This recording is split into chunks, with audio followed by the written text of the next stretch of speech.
Hi everybody, this is Manny with Classic Auto Repair with another update on a customer car. We just wanted to kind of give you where we're at on the project. It's a 72 Firebird, and just recently doing some upgrades on it.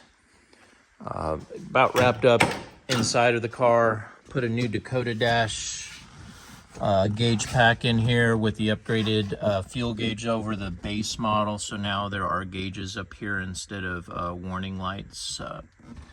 All that has been updated to the new Dakota style. So I got the controller box here that I'll get everything wired and labeled and put on back up in there. It's pretty close now.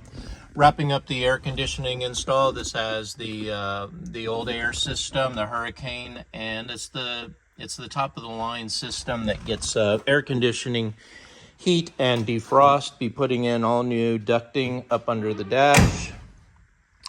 Got a new cowl seal that I'll be putting up on here. What we did was we did a fresh paint on this under the hood engine bay area.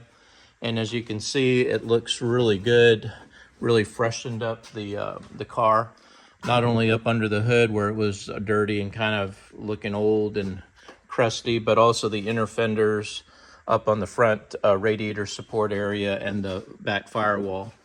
As you can see on the firewall, we have installed that Hurricane evaporator case. All those are the fittings that I'll be connecting the air conditioning lines to the compressor and the condenser up in the front. Got new heater hoses run because it does have a heater core in there. And did away with all the original air conditioning stuff that was really bulky. It comes out to about right here, all that fiberglass stuff, and the heater core kind of comes out here. All that's going away. Cleans up the engine compartment. Installed a new set of spark plugs and spark plug wires. It already had a distributor upgrade. New air cleaner. Freshened up the paint on the engine. The engine was okay. Customer just wanted to detail, kind of make it look like it does now. So that's what we have. And then we also, he invested into the new serpentine bracket system with the 8-rib high performance belt. So you have 8 grooves on all your pulleys, and the belt just kind of runs around and drives all the accessories, which are all new. So we have a new power steering pump down here.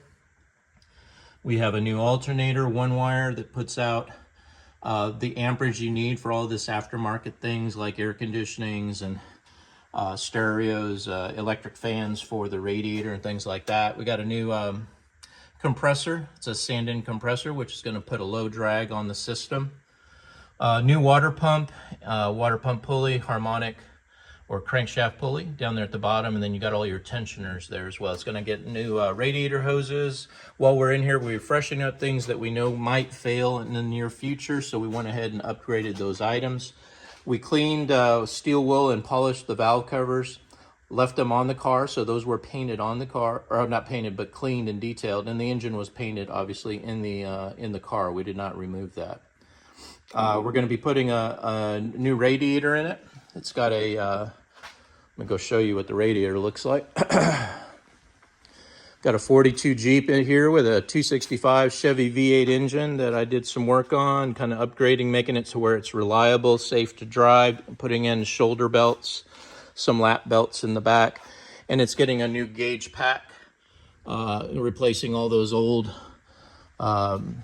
well, let's see, it was 42, so 60, 70, 80-year-old parts on there. On this is the radiator I was talking about. So it's a new high-flow radiator with 2 electric fans. That's going to pull in plenty of air to keep the engine cool and the condenser cool for the air conditioning in the heat of the summer. I got a little 81 Fiat in here where the compressor actually fell off the car when it came in here for an oil change. It was dragging a broken belt and a compressor that had fallen off the side of the block. So, you know, you got to know what you're doing here. You got to use the right kind of hardware, and you got to fasten them correctly, or the vibration from the compressors will make the installation fail. This is something we do, you know, monthly. We're putting air conditionings on cars, classic cars. This is what the Firebird's old original air conditioning system looked like. It's big, it's bulky.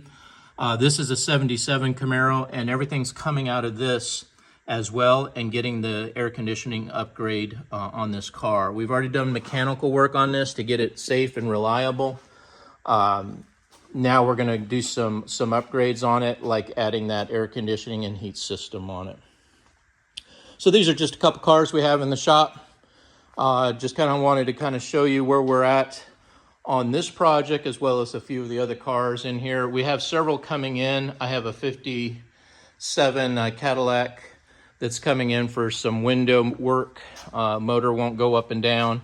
And then I have a couple more. I got a 57 T-Bird coming in. So like I said, we got a lot of vehicles come in. Let's go look at what the wait list looks like.